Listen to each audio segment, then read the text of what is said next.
webinar. If you're here for the first time, then let me remind you that you can subscribe to our strict announcements mailing list by sending the word webinar to our indicated email on the chat. Also, you can join our announcements WhatsApp group by following the link provided. Again, no spamming, just announcements. You can check our calendar of upcoming talks up until December this year in the provided link, as well as previously recorded talks on our YouTube channel. Last but not least, you can subscribe directly to the Google agenda of upcoming talks by following the link provided. So without further ado, the chair today will be Paolo. So Paolo, it's in your hands. Okay, welcome everybody. Good afternoon. And today we have the honor to have with us Vanderson Lima from the Federal University of Rio Grande do Sul in Porto Alegre. And the title of his talk, you can see it on your screen. It's on the first min-max width of hyperbolic surfaces. So Vanderson, welcome. Okay, thank you, Paulo. First, I'd like to thank all the organizers for the invitation. It's the second time I give a talk on this seminar, so it's my pleasure to be back.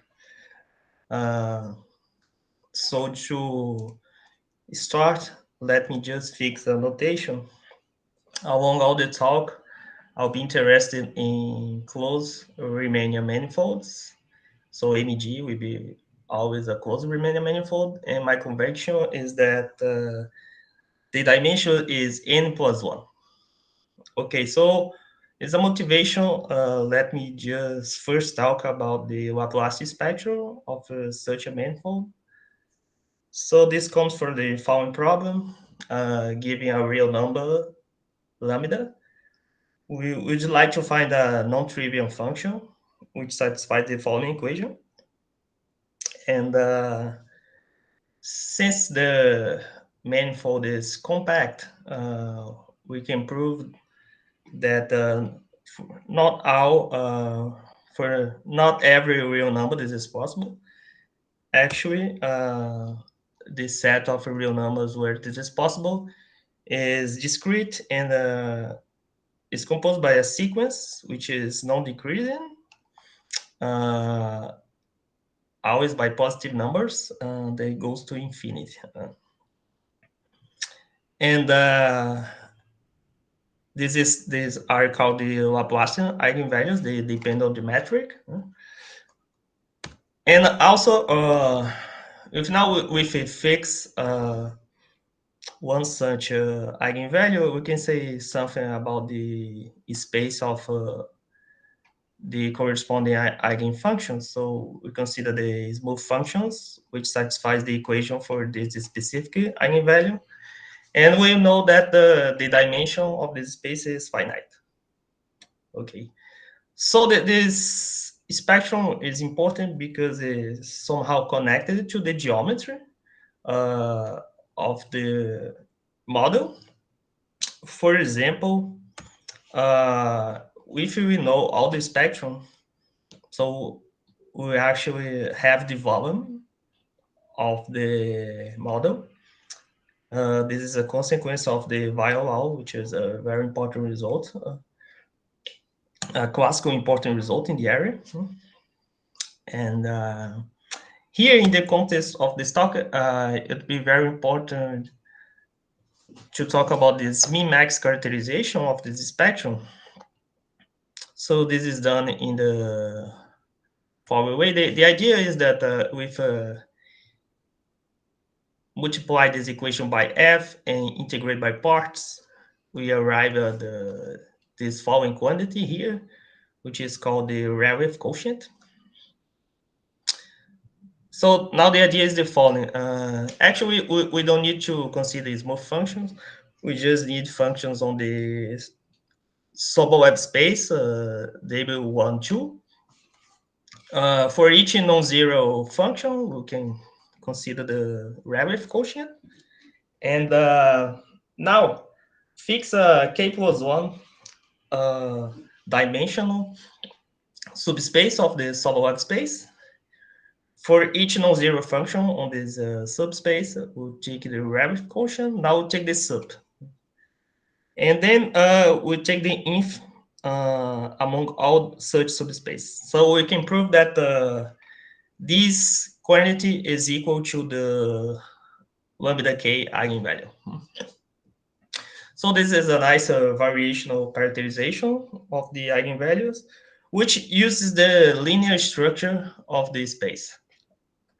So there is a alternative characterization where we lose the linear structure, but it is somehow has a rich topology structure behind them, and it will be more convenient here to use that characterization because of the analogy I want to draw to construct the following spectrum.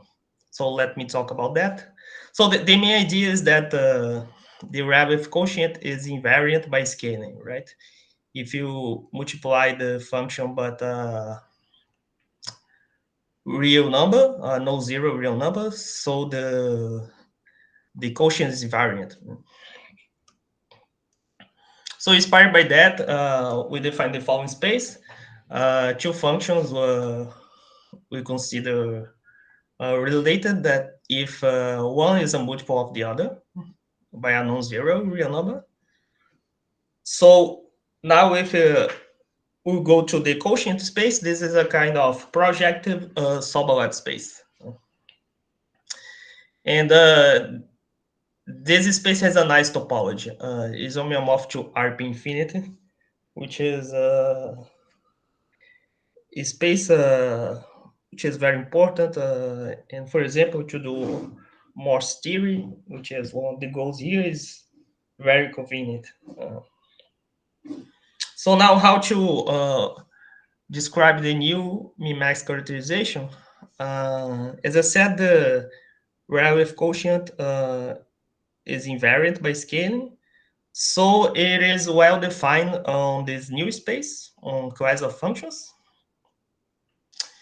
And the linear subspace, so a subspace of dimension k plus 1, now the projection we can see is a RPK inside this quotient space. So in the new characterization, I consider every class inside such a RPK, and they correspond the Rabi quotient, and I take the sup. Then I will take the inf among all such RPKs. Okay, so to introduce the spectrum, I'm really interested in this talk. I will try to follow this recipe. So we need a space, which has some nice topology, good functional, and use family of objects on this space to produce the spectrum. Okay. So this space is the following, is the so-called space of mod 2 hypercycles. The definition is somehow technical. Uses the language of geometric measure theory. But the idea is the following. We can see these objects as kind of generalized hypersurfaces with no orientation considered. And we want a hypersurface which separate the manifold, the ambient manifold. So that's why we call it cycles. And the topology we put on this space is the following. Consider two of such cycles. So they will be the boundary of some domain and the ambient. So if the volume of this domain is very small, so we say they are closed in the flat topology. So this is somehow the geometric picture. So there is no harm in just thinking in a hypersurface. And in the 60s, Almigro proved that this space also has a nice topology. is weakly homotopic to RP infinity. It's not homeomorphic, but weakly homotopic here is already good enough. Okay. So instead of functions or class of functions were considered as hypercycles.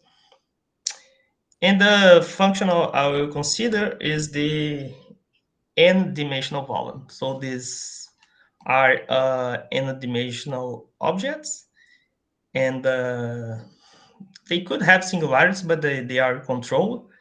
So the volume is well defined. And it has a clear geometric motivation. So now the last thing I need to produce my spectrum following this previous recipe is the family objects, right? So here in the second characterization,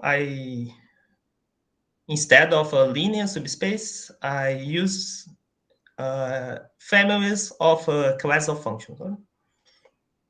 So the idea here is to use families of hypersurface with some nice property. So for that, I need the notion of sweep out. Again, the definition is technical, but let me start with the case of one parameter and give a geometric idea. So one parameter sweep out will be a one parameter family of cycles, and we can think is every cycle is boundary of something. For example, in this picture, we start with the zero cycle. Is C is the boundary of nothing, right?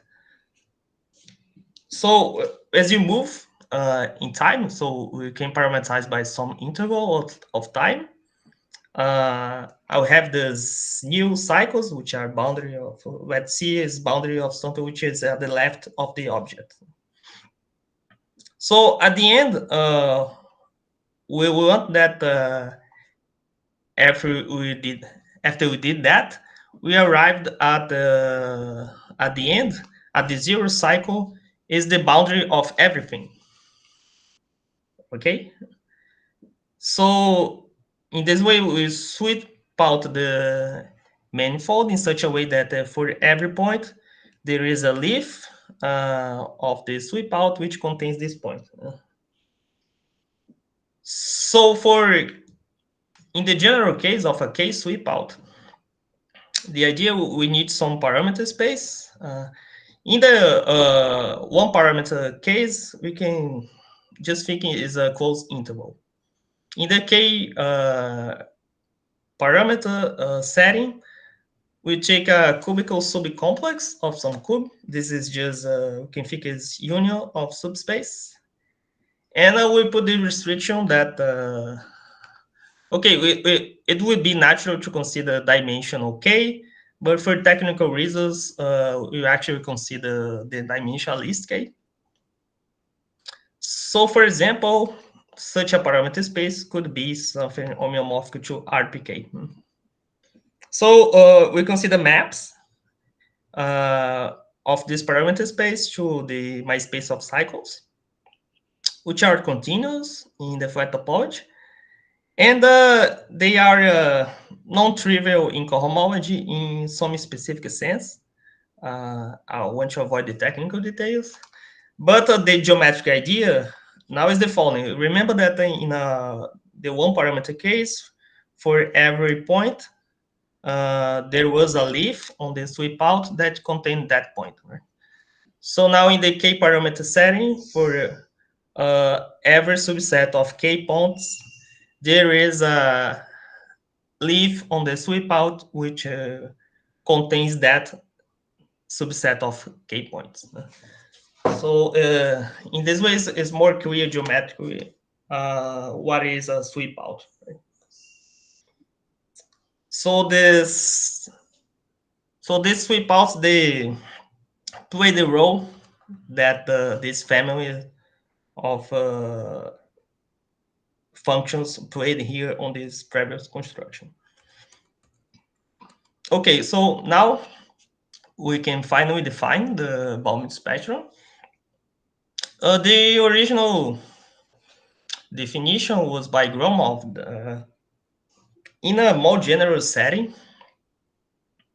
He was interested in nonlinear analogues of the Laplacian spectrum in a general setting. And in a particular case, we could actually consider domains inside the Euclidean space and try to define the volume spectrum in this case. So this was later revisited by Guth.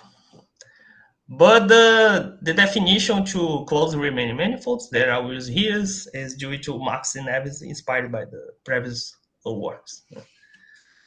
So we do the following: fix a sweep out, a K sweep out, and for each element on the sweep out, we compute the volume of the corresponding cycle. And now take the sub of among all the elements, and then we take the inf among all K sweep outs. So we can prove that this generates a sequence of positive numbers, which is like the Laplacian spectrum is non-decreasing and goes to infinity. So the motivation is a nonlinear analog of the Laplacian spectrum. So it would be nice to have some similar properties. So, for example, Gromov conjectured that this spectrum should satisfy Weyl law. And that was proved by Yakumovich, Max and Neves in 2016. They proved that the following formula holds. So if you know all the values on the spectrum, so we can obtain the volume of the manifold. By the way, here in this spectrum, for each K, we call this the K width of the manifold. Okay. One question that remains here, let me just come back to the first slide. We see that on the Weyl law for the Laplace spectrum, the constant that appears on the right side is explicit, right? So one question that remains for the volume spectrum is what is the constant here? So far, we only know the answer in the case of surface, when the ambient has dimension 2. And important breakthrough by Chodosh and Mantovides, they computed the volume spectrum of the sphere with the round metric. So using that, we can see that the constant on dimension 2 is the square root of pi. But there is an important problem on the topic to compute the constant. Even for dimension 3, for example, we could try to prove that computing the spectrum of the round 3 sphere, right? But even in that case, we only know a few of the first K widths. So it's a kind of hard problem. Okay. So this is nice, but we can see that maybe something is still missing, because on the Laplacian spectrum, eigenvalues are related to eigenfunctions, right? So it also be nice that in the case of the volume spectrum, we had some objects which play the role of the eigenfunctions. So actually, they are such objects. So to state the result, let me just quickly recall what are minimal hypersurfaces. So consider some closed hypersurface inside the ambient. And we can consider smooth deformations of such a closed hypersurface. This can be done using smooth map to deform the hypersurface. And this is smooth map, they generate the direction of the deformation, which is the variational vector field.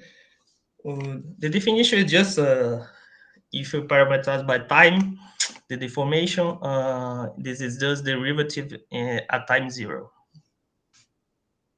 Okay, so the first variational formula for volume says that the derivative of volume at time 0 on such a smooth family is equal to minus the integral of the mean curvature vector times the variational vector field.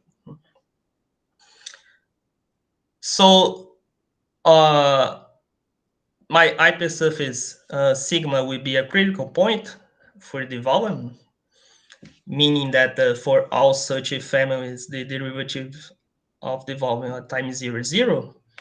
If only if we can prove that if the mean curvature vector is 0. That is, it is a minimal hypersurface. This is the definition, right? It is a minimal hypersurface when the mean curvature vector is 0. And thanks to this result, we have this alternative variational characterization. Okay, so the connection is the following. Before state the result, let me just give some credit. The specific result is due to Max and Neves, but it's important to remark that they use the so-called Alming-Repeats min-max theory. So in the 60s, Alming was interested in construct a Moss theory for the volume functional in the setting of geometric measure theory. So he started this theory with results on existence, and then Pitts, who was his PhD student on the 70s, proved some regularity results. And then Shen Simon, in the 80s, they proved further regularity results to the objects obtained.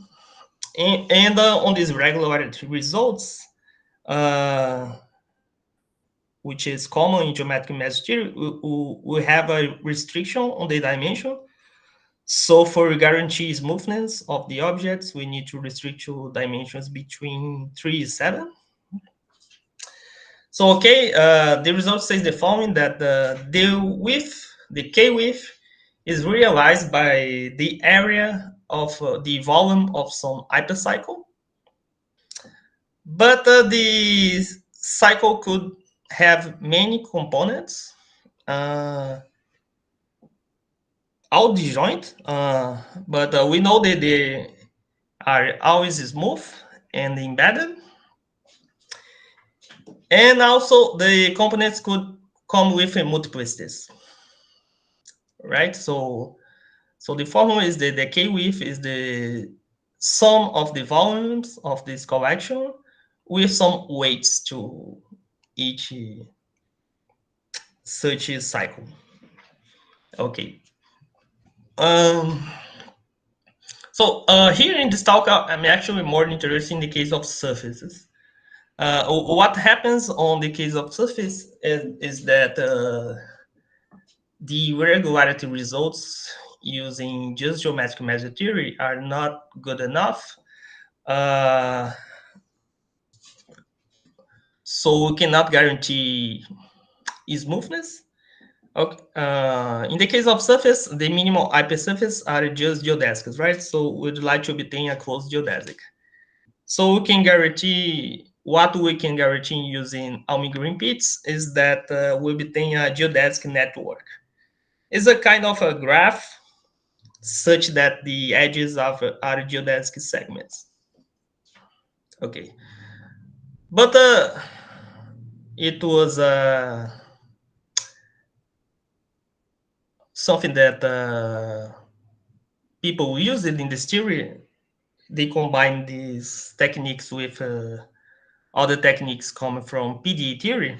If I have time at the end, I'll say more about that.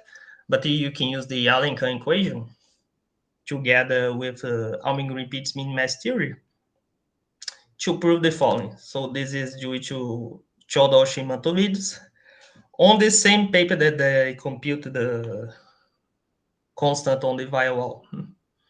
So they proved that now as expected, the K width is realized by the length of some geodesic. But now the difference is that, it's before, maybe it's not just one geodesic, it's a collection of geodesics. But now we cannot guarantee embeddedness. So maybe the geodesics are just immersed. And they are not necessarily disjoint. So for example, I could have on the round sphere, maybe the configuration is two equators intersecting. So the width could be realized by something like that. And as before, we could also have multiplicities, right? Okay. And other issue in this theory is the question of multiplicity.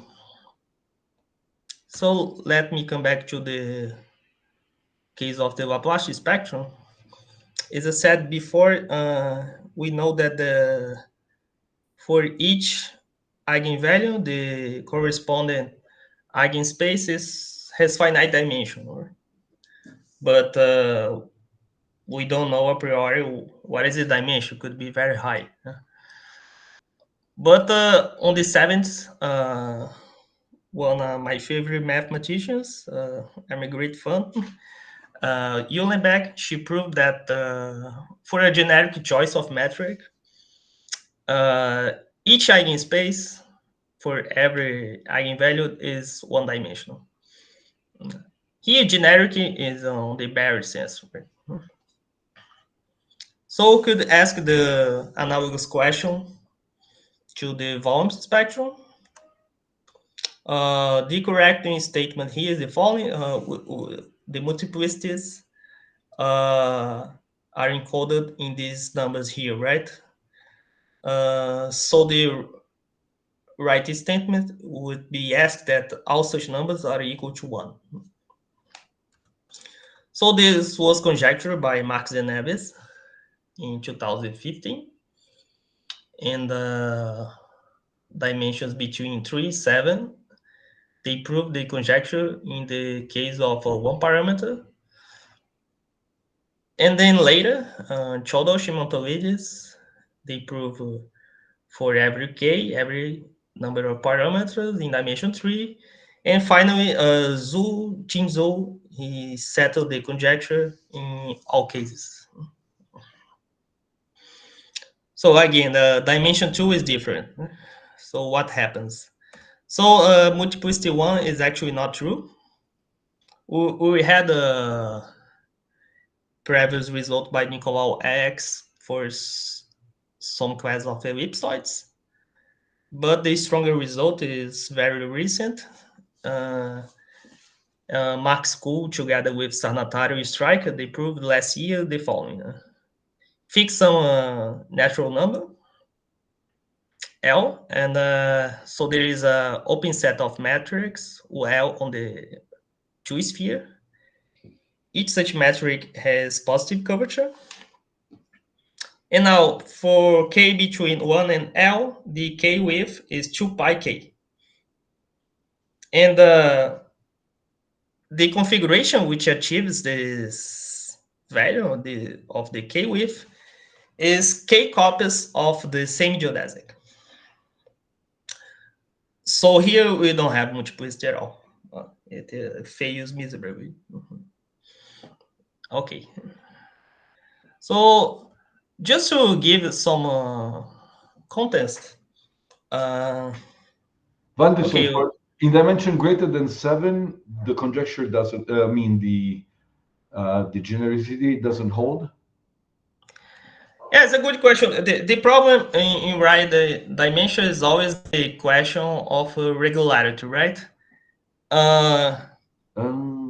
There's a question of regularity. I understand.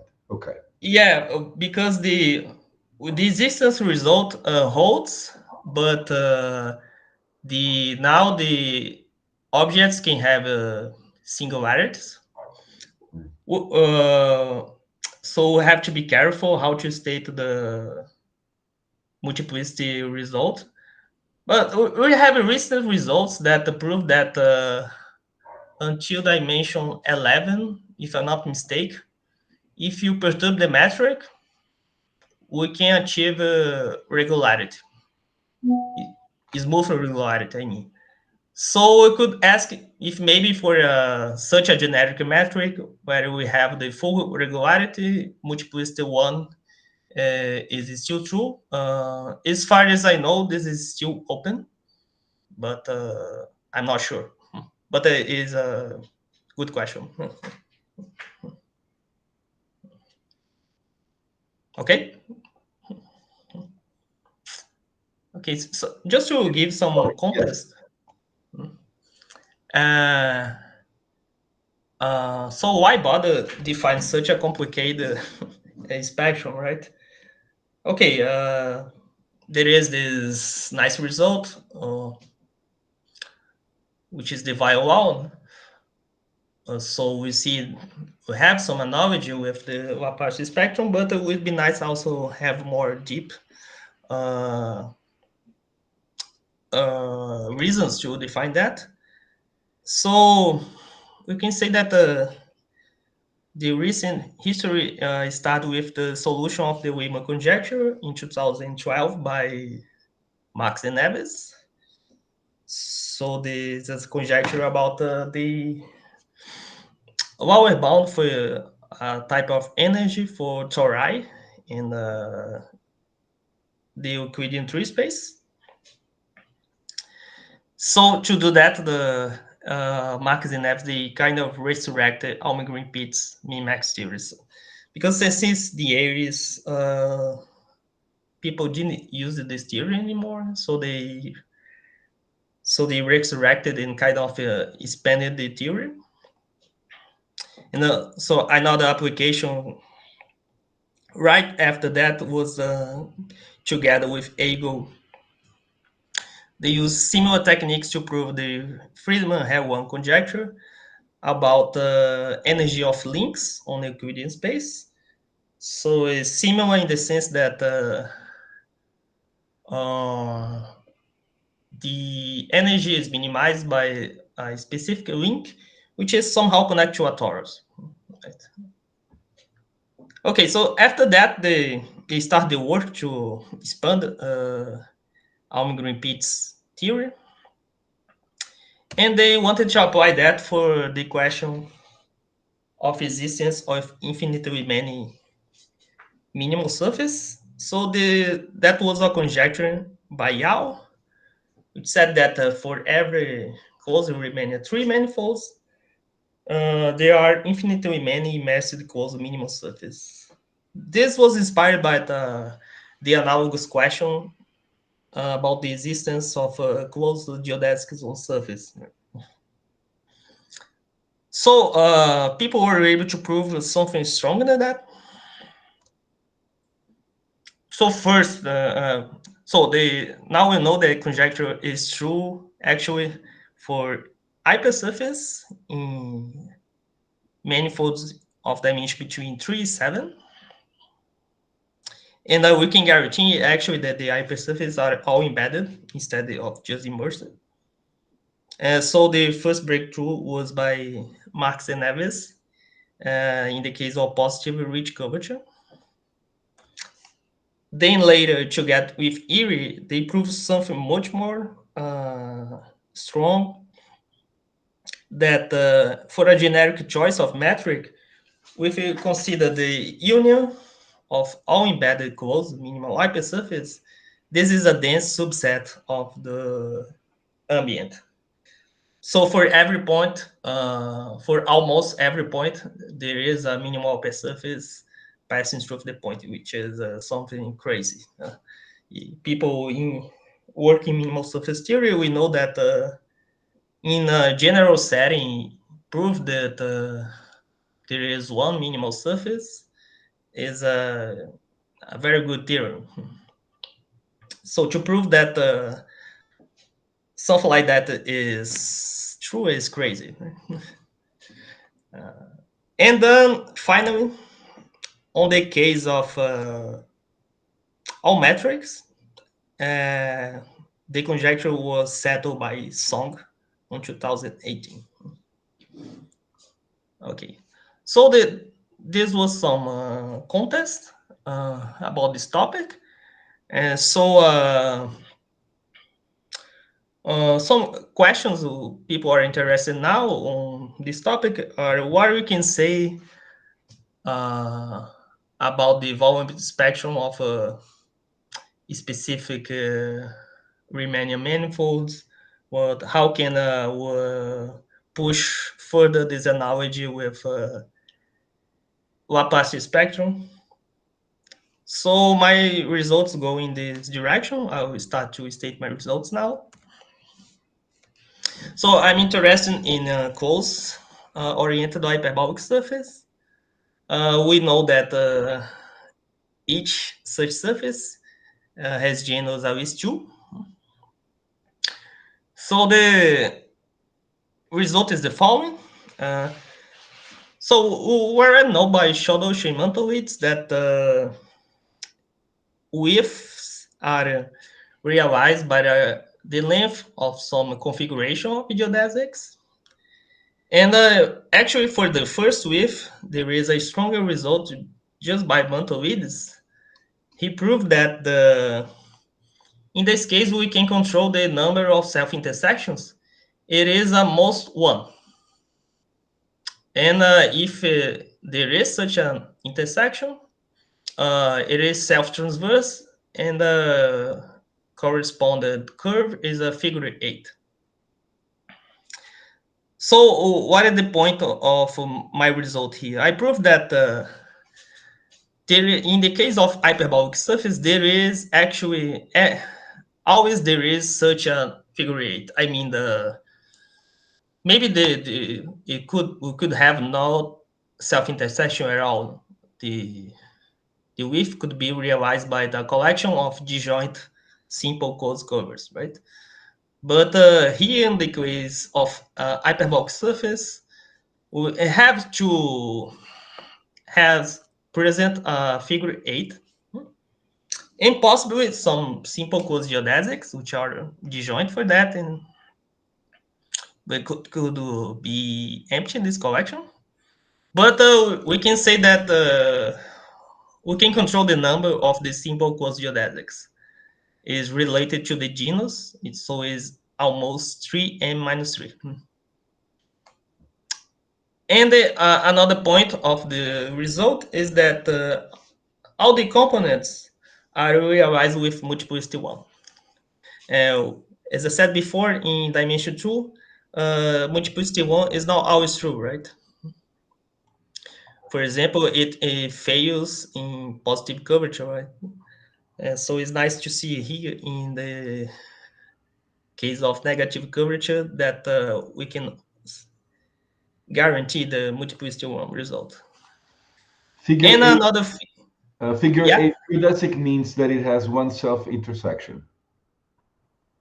Well, let me show a picture. So for example, here in the surface of genus 2, so the width is realized by the curve in blue, which is a kind of 8, right? So is an immersed geodesic, but it's not simple. We have exactly one self-intersection, right? Okay. And another thing is that we can now have a lower bound for the first width, which does not depend on the genus. And this, we can explain that using just hyperbolic geometry. We don't have to use min-max anymore for that. So it's nice. So one known fact is that closed hyperbolic surface, they are decomposed on pair of paints. A pair of paints is topologically is a sphere minus 3 disks, as in the figure on the left. So we can put an hyperbolic metric in such an object in such a way that the boundaries are geodesics.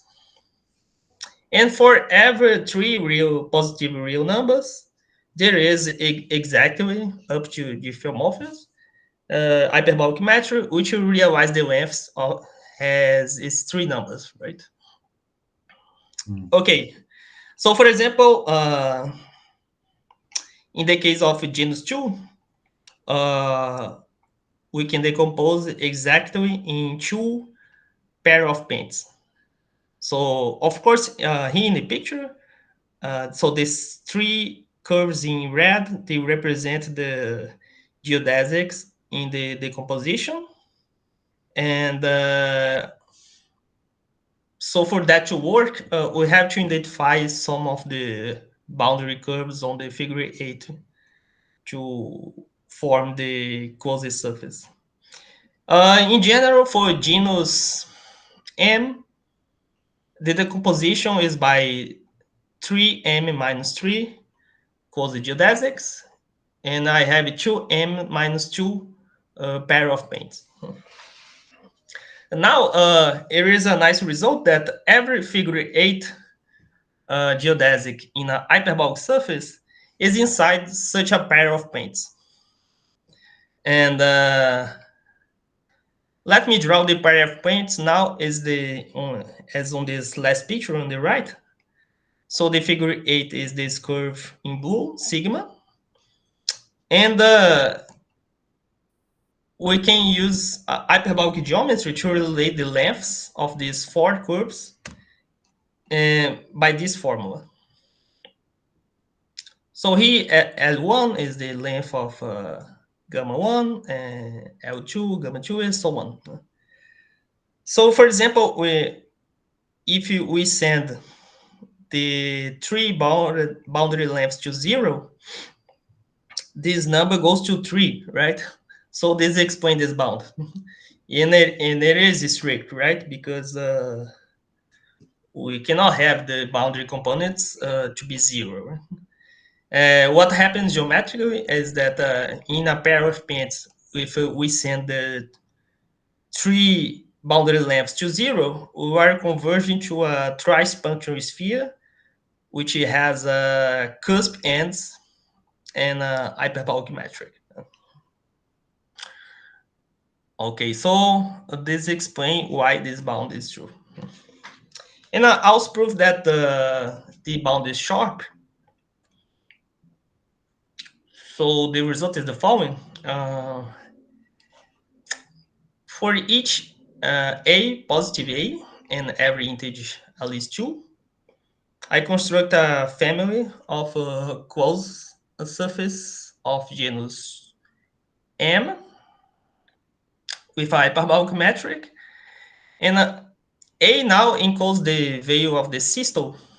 The systole is the inf of length of homotopic non-trivial curves. This is always realized by the closed geodesic. So in my family, the systole is a number A between 0 and the A0, I fix it. So I prove that in this specific family, the first width is realized by the length of just a figure 8. We don't have the simple closed geodesics components. And when the systole goes to 0, I converge to that value of the bound, right? So the idea is the following. We start with the pair of paints where the 3 boundary components have the same length. And we start to glue the copies of this pair of paints in a specific pattern. For example, here we have the sketch for genus 2 and 3. So these are hyperbolic surfaces which are very symmetric. And one nice thing about a pair of paints, and they have what we call optimal sweep out. So what is that? There is a sweep out such that we start, for example, with this top boundary component, and we end at the leaf, which is the union of the two other boundary components. And the sup of the length is realized by the length of this figure 8 here on the picture. So we can construct such a sweep out, for example, using the curve shortening flow. And if we glue now in this specific pattern, we can glue these sweep outs to produce an optimal sweep out of the whole surface. So this is how we can compute the exact value of the width.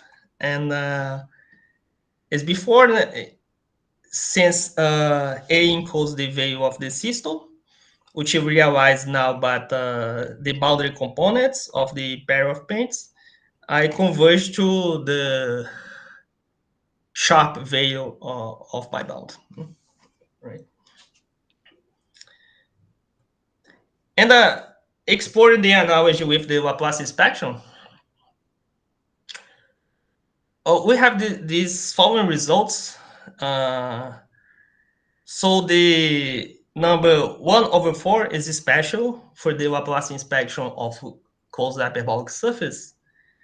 So we have this first result by Boozer on the 70s, and he proved that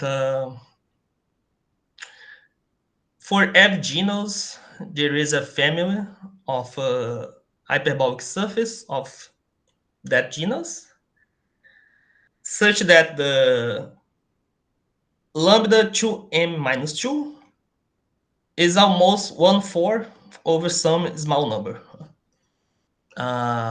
So I can send this small number to 0, right? And the idea here is that this epsilon is related to the systole. If the epsilon goes to 0, the systole is going to 0 as well. And Boozer and Schmutz, they conjectured that the 1/4 is a sharp lower bound strict for this eigenvalue. And this was proved by Ottawa and Rosas in 2019. So we can think is my result is they are analogous to these two results. Of course, we see it's not exactly the same because here the eigenvalue I choose depends on the genus, and here is the same for all genus, right? But there is still some analogy. And finally, one other question is, as I said, I could have in the general result, I could have a figure 8 plus some components which are simple. But on this specific matrix, I have just the figure 8. So one question is there an example where I have a figure 8 and some other components which are simple? So I proved that on the genus 2, at least, I can produce such an example. So the picture is like that.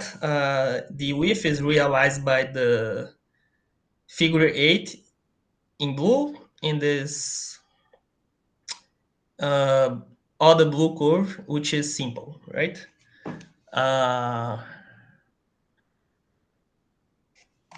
So the width is realized by the sum of the length of these two curves. And the idea here, I kind of use the same techniques as before. The idea here is that the three simple closed curves in this picture, I can send the lengths to 0. And these three curves, they produce a Pence decomposition of the surface. So using similar arguments as before, I can produce an optimal sweep out such that now the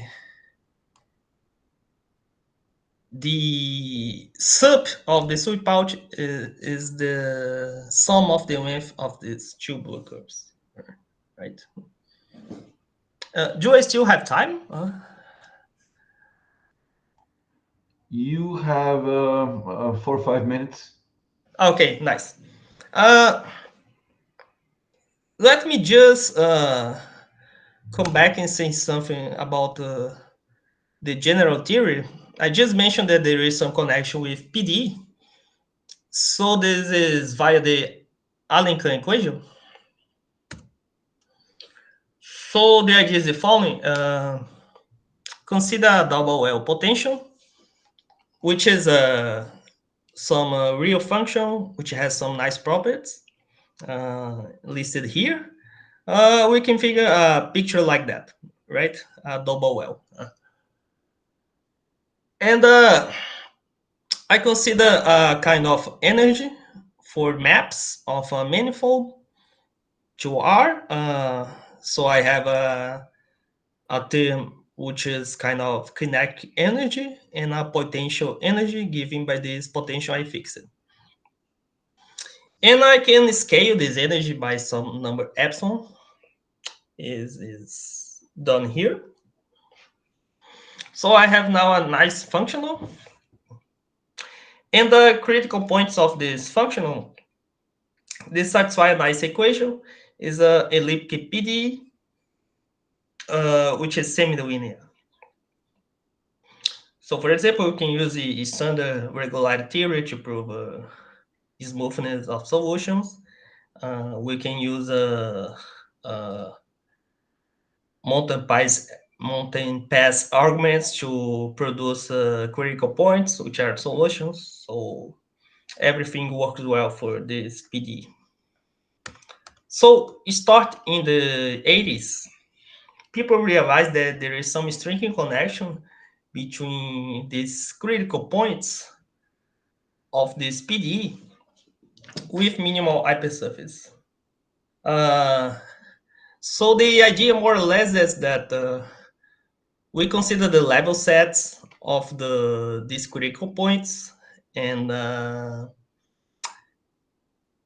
we expect that with some control on the energy and on the Mohs index, I will converge to a function which is minus one on one part of the manifold, plus one in other part, and let's see, the membrane which divides these two portions is a minimal hypersurface. So this main converges to the result that I state here is a combination of a work of many people listed here. So for each epsilon, we can consider that energy. So let's take a sequence of epsilons going to 0 and critical points satisfying these conditions. So I have this result that level sets will converge to some minimal hypersurface. The convergence in here is in some weak sense, and perhaps we'll have a multiplicity. As before, in dimensions between 3 and 7, we have full regularity, and I obtain an embedded minimal hypersurface. And then in dimension 2, either if I consider k equal to 1, I always have an immersed geodesic. This was Montolides. Or if I choose a specific potential, because here for the other dimensions, I can use any potential I want. I just have to fix the potential. But at least for now, for dimension 2, the best result is for a specific type of potential. Wait, are you sure it's a cosine here, not a hyperbolic cosine? You want a function that goes to infinity, right? Yeah, maybe it's a hyperbolic cosine. Yeah, I can check later. Thank you. Yeah, okay.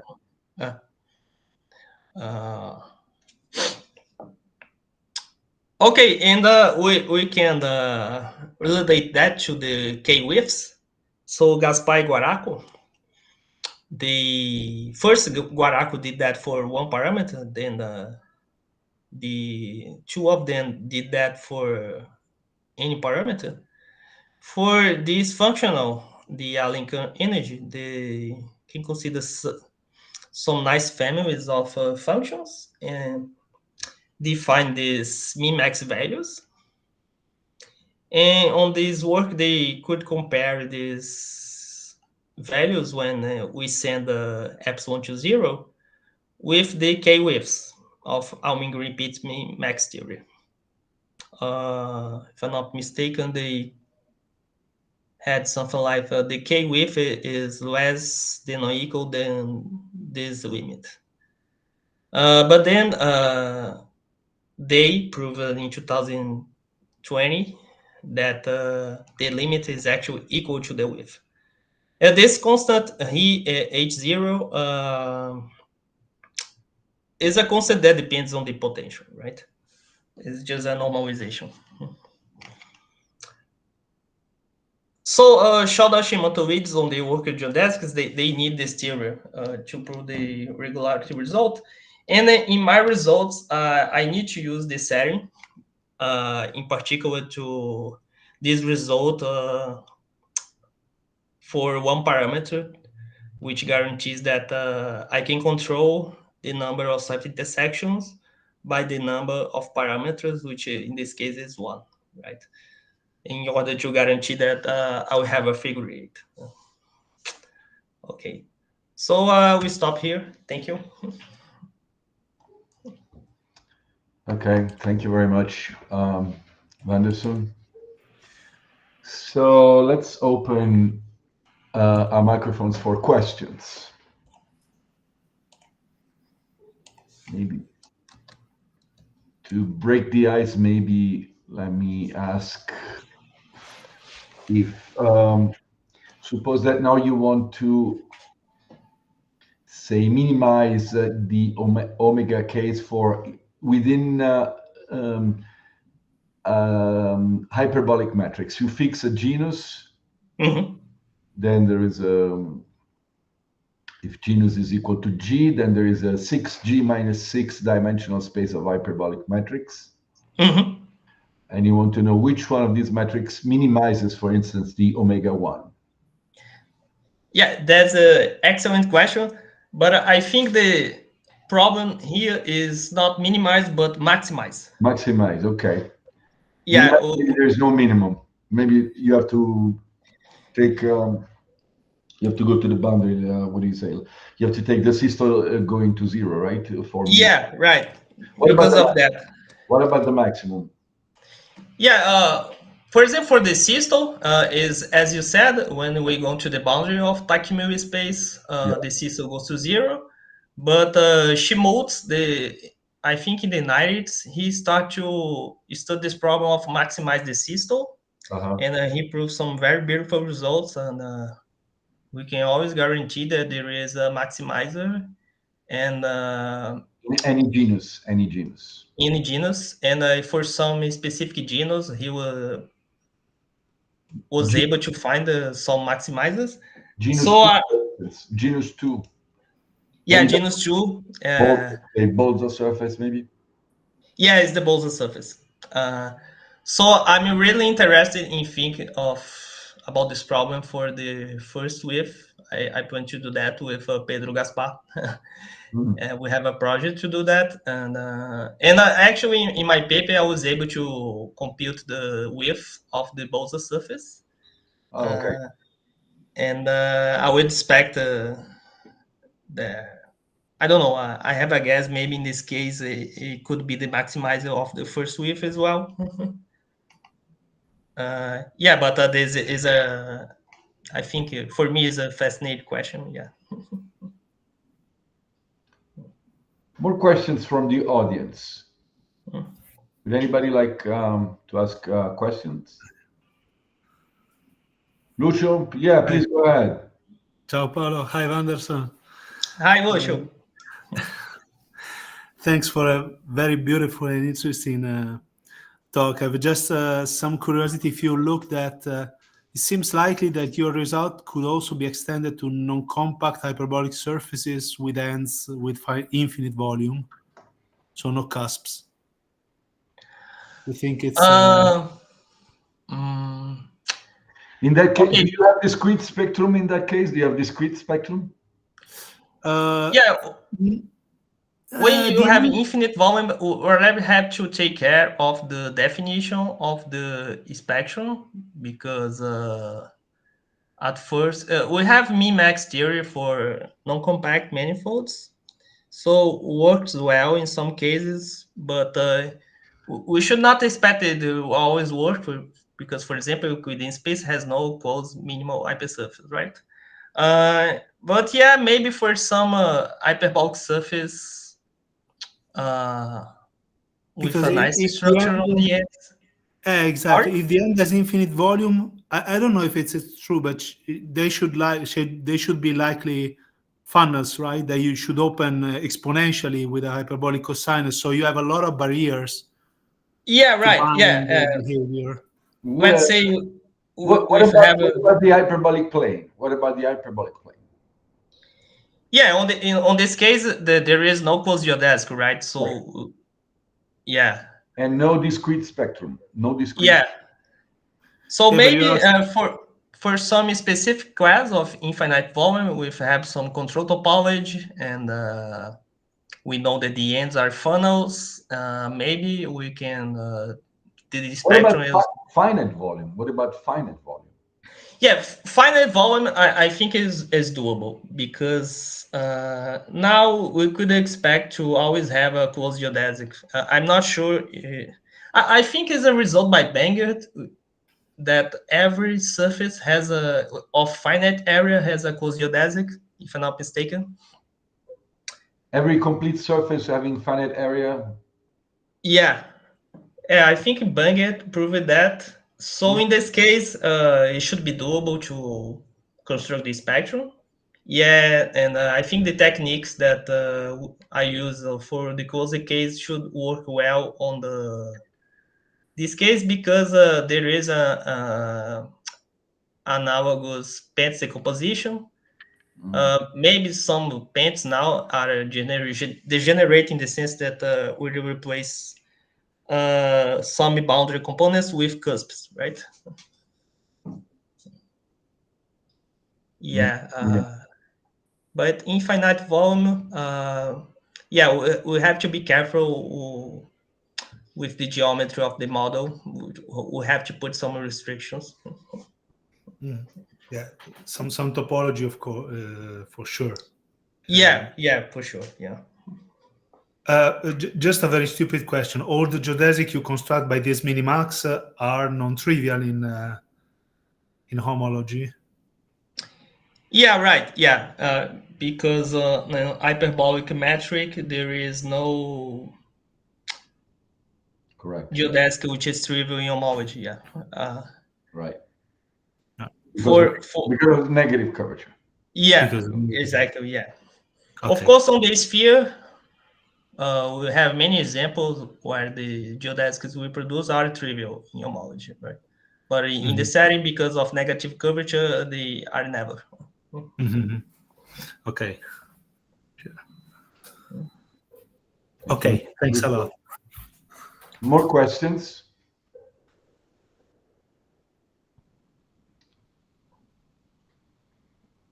So don't be shy.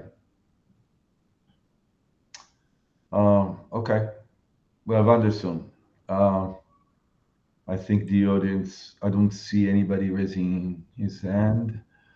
So I think we can call it a day today. Oh, Kave. I'm sorry, I cannot pronounce your last name. Yeah, yes. Please feel free to ask. About in the first, well, the beginning of the slides, you mentioned about nice topology on RP infinity. Could you explain a little bit what is this topology is? RP infinity. Oh, okay. You consider the union of all RPKs, so that there is a Yes, this one, yes. yeah. So it's nice to do more theory because of this thing I have a couple of RPK in every dimension. So when I want to do a k parameter min-max procedure, there is a natural parameter space to do that. Yeah. Well, I mean, RP infinity, is it Fisher space, right? Yeah. Oh, thank you. Yes, thank yeah. you.